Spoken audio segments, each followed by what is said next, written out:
Ұлттық мектеп мемлекеттің бүтіндігіне бастар жол. Мектеп қабырғасынан өз халқының құндылығын бойына сіңіріп өскен ұрпақтың мүддесі де, ұғымы да бір болмақ. Ұлттық мектеп ұлттық идеология негізі. Профессор Нұрша Оразахынованың ұстанымы осы. Алаш арыстарының отаншылдық рухы мен ұлттық идеясын негізге алған ғалым сатылай кешенді оқыту технологиясын жасап шығарды. Сонау 1994-95 жылдардан басталған оқыту технологиясы бұл күні қайта түлеп, елордалық мектептерге жол тартпақ. 4 бағытқа бөліп отырмын. Оның біреуі әр республикамыздың әр өңірінде барып, осы технологияның теориясы мен практикасын мұғалімдерге үйрету. Бұрында үйретіліп жүр, дегенмен қазір толыққанды технология аяқталды деуге болады. Екінші бағыты осы оқыған мұғалімдеріміздің сабақ беріп, педагог шебер, педагог зерттеуші деңгейіне жетсе екен.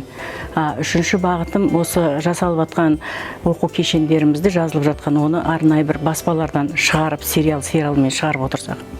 Төртінші бағытымыз бізде бұрыннан өзіміз жұмыс жасап келеді, нұрлы білім, интеллектуалдық танымдық деген клубымыз бар. Үш одақ дейміз ғой, ата-ана, оқушы, мұғалім. Осы жұмысымызды тағы да ары қарай жандандыру.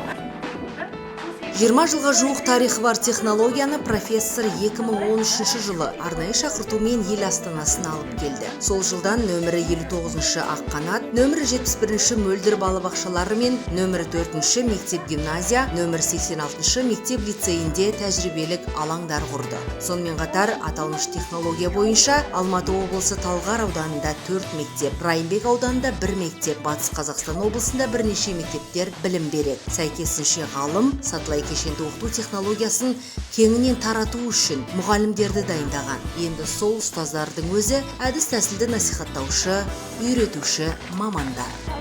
Шашырып, шашыраңқы жатқан дүниені жинақтайтын бір орын керек еді. Ол зертхана. Көптеген менің шәкірттерім осы қазіргі зерттеуші педагог, жаңағы шебер педагог атанған мұғалімдеріміз енді ары қарай не істейміз, қалай істейміз деген осындай көп олардың ойлары бар.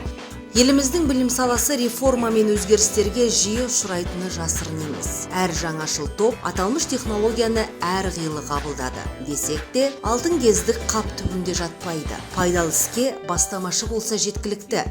Бағыты әркез анық.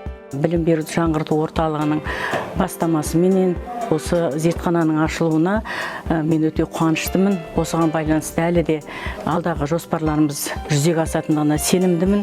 Өйткені әр жердегі республикамыздың түкпір-түкпіріндегі мұғалімдердің бәрі хабардар. Ұлттық мектеп құру үшін де талапқа сай білім базасы қажет. Әрі жұмыстың сәтті жүруі мектеп басшылығына тікелей байланысты дейді Нұрша Жанбайқызы. Алғашқы зертханасының ордасы етіп 53-ші мектеп гимназиясын сол критерийлерге сай келгендіктен таңдаған. Бұл зертхана жалпы республика бойынша алғашқы рет ашылуда. Әрине бұл сатылай кешенді оқытудың беріп жатқан жұмысы үлкен, өскелең ұрпақ тәрбиелеуде үлкен бір ерекше өзінің рөлін атқарып отыр. Енді бұл технология бұған дейін Нұр-Сұлтан қаласының мектептерінде эксперименталдық алаң ретінде енгізілген болатын. Енді соны бүгінгі нәтижесі үлкен зертханаға айналып, зертхана ашылып отыр. Сатылай кешенді оқыту 10 деңгейден тұратын технология. Ол жеңілден күрделіге, оңайдан қиынға қарай оқытады. Заманға сай компьютерлік талдау, тест жүйесімен қатар оқушының қабілет қарымын ашуға да ерекше мән береді.